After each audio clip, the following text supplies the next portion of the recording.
Une communication difficile avec un enfant ou un comportement de sa part qui n'est pas toujours approprié est souvent relié à un niveau de réservoir d'amour un petit peu faible. Un réservoir d'amour, qu'est-ce que c'est? Regardez ça.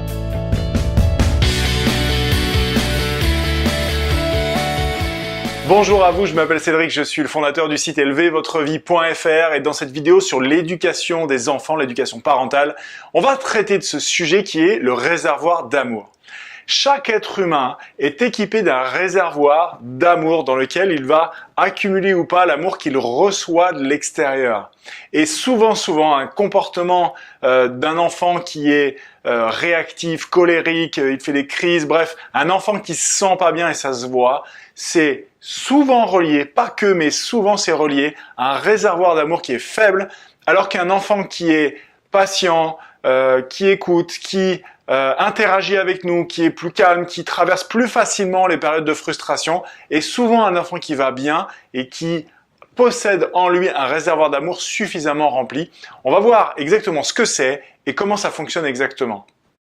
L'amour que l'on porte à quelqu'un, que ce soit un enfant ou un autre adulte, c'est pas toujours quelque chose qu'on en a choisi, c'est quelque chose qu'on a constaté et on a été emmené par ce sentiment à faire un certain nombre de choix.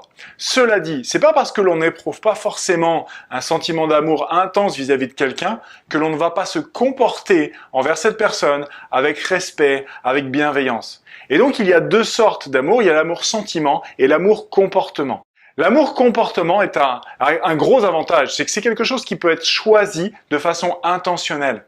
On n'a pas besoin de se sentir extrêmement amoureux, bien, joyeux. On peut se sentir en colère, on peut se sentir frustré et choisir intentionnellement d'adopter un comportement respectueux vis-à-vis d'une autre personne. C'est la raison pour laquelle cet amour comportement, cet amour intentionnel, cet amour manifesté est une forme d'amour qui est très importante dans la communication et notamment celle avec votre enfant. La raison pour ça, c'est qu'il y a 5 grandes façons d'exprimer son amour de façon comportementale et comme on l'a vu, si on le fait suffisamment souvent, notre enfant va se sentir aimé, donc il va se sentir bien et s'il se sent bien, il va avoir tout un ensemble de comportements positif. Un enfant qui va se sentir en carence d'affection va avoir des réactions, justement, va avoir un comportement plus réactif et va être davantage dans le rejet, le conflit, les pleurs, les craintes, les doutes, les angoisses, il va se réveiller la nuit, les pipis au lit, etc. Il n'est pas question ici, évidemment, de faire preuve de culpabilité si vous ne saviez pas et que vous avez adopté un certain nombre de comportements qui ne vont pas forcément correspondre à ce que je vais partager dans cette vidéo. La responsabilité, le principe de responsabilité, c'est de dire « Ok, génial, maintenant j'ai les infos, qu'est-ce que je change ?» La culpabilité n'est absolument pas appropriée ici, évidemment. Quels sont les 5 grands langages de l'amour, les 5 façons d'exprimer l'amour comportement ici? Ces 5 langages sont le contact physique, le toucher physique, les paroles valorisantes, le langage ici, le temps de qualité qu'on peut passer avec les personnes, les cadeaux qu'on va offrir et les services que l'on peut rendre. Alors c'est sûr que sur les 2 derniers, vis-à-vis des enfants, c'est un petit peu à part. Les cadeaux, on s'entend que chaque enfant sera toujours content de recevoir un cadeau, même si vous savez très bien qu'il n'est pas forcément approprié de l'arroser de cadeaux en permanence pour en faire des enfants gâtés, avec tous les inconvénients qui vont avec.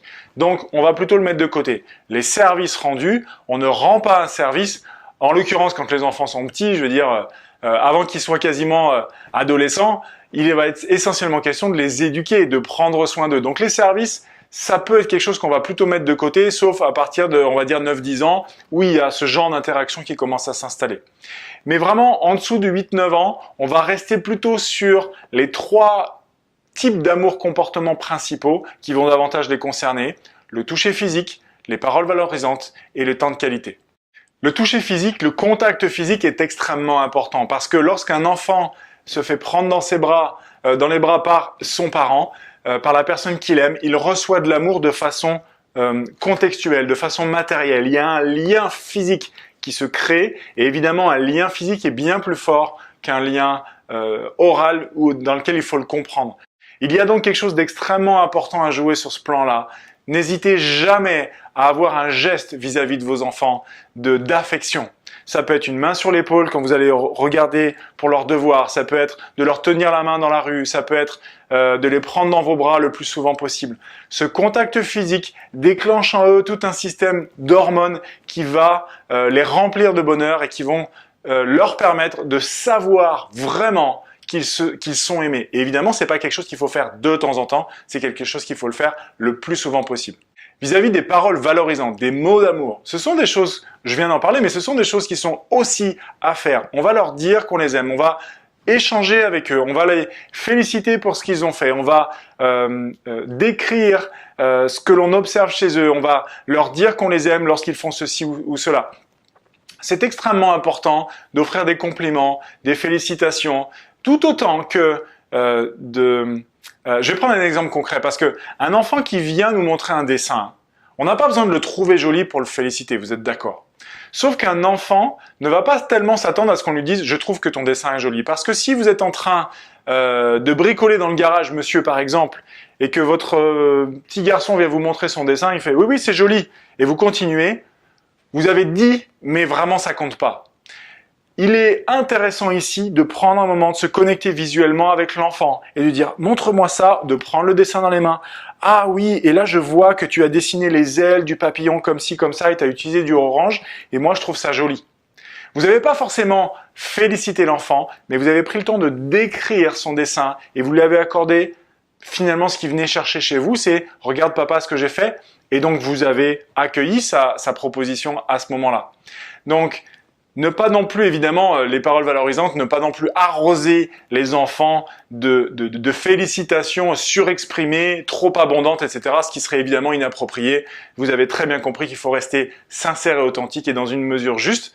Et ça, c'est très intéressant parce que c'est comme ça qu'on va aussi compléter avec le toucher physique. Les paroles valorisantes vont aussi compléter l'expression de soi vis-à-vis de notre enfant. La troisième partie, ça va être le temps de qualité. Il est extrêmement rare, finalement, de plus en plus dans notre monde moderne, on est en 2018, de plus en plus rare que des parents jouent à des jeux de société avec leurs enfants. On a plus souvent des parents qui filent à leurs enfants le téléphone ou la tablette pour que les enfants jouent. Ah, mais il joue, c'est bien pour lui. Alors c'est bien pour lui, oui, sauf si c'est sur un écran. Hein. Regardez la vidéo aussi qui traite de la télé, des écrans, etc. Et vous verrez à quel point c'est pas forcément génial, non seulement pour la sécurité de vos appareils qui coûtent une petite fortune, mais également pour le développement cérébral de votre enfant, c'est pas génial. Préférez vraiment les jeux de société, les dessins, les coloriages, les découpages, les choses qui vont les mettre en activité créative et qui va leur permettre aussi une interaction avec vous. Et ce temps-là, ce temps de qualité de jouer à un jeu de construction, offrez-vous finalement que votre enfant intérieur passe du temps avec votre enfant. Et que ces deux enfants-là passent du temps agréable dans lequel ils vont juste jouer. Et que pendant ce temps-là, s'il vous plaît, si votre téléphone sonne, ne répondez pas. Passez ne serait-ce que 5 ou 10 minutes par jour avec votre enfant en temps de qualité vaudra 100 fois plus que le moindre cadeau que vous pouvez lui offrir.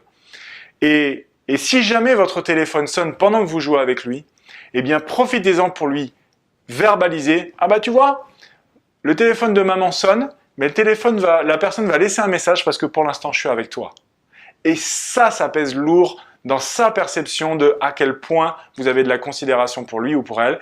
Et donc ça lui montre clairement que vous avez fait un choix intentionnel d'amour, comportement et de choix de temps de qualité. J'espère que cette vidéo vous aura un petit peu éclairé sur ces 2-3 sujets. N'oubliez pas de retrouver sur le site élevez-votre-vie.fr différentes vidéos sur différents sujets sur l'éducation parentale, mais aussi sur tout ce qui est développement personnel, professionnel et financier. Et de toute façon, au niveau de l'éducation parentale, on se retrouvera rapidement dans une conférence ou un séminaire. Allez voir également sur le site élevez-votre-vie.fr pour les dates des prochains événements. J'ai hâte de vous retrouver en présentiel pour qu'on puisse échanger à propos de tout ça. Au revoir.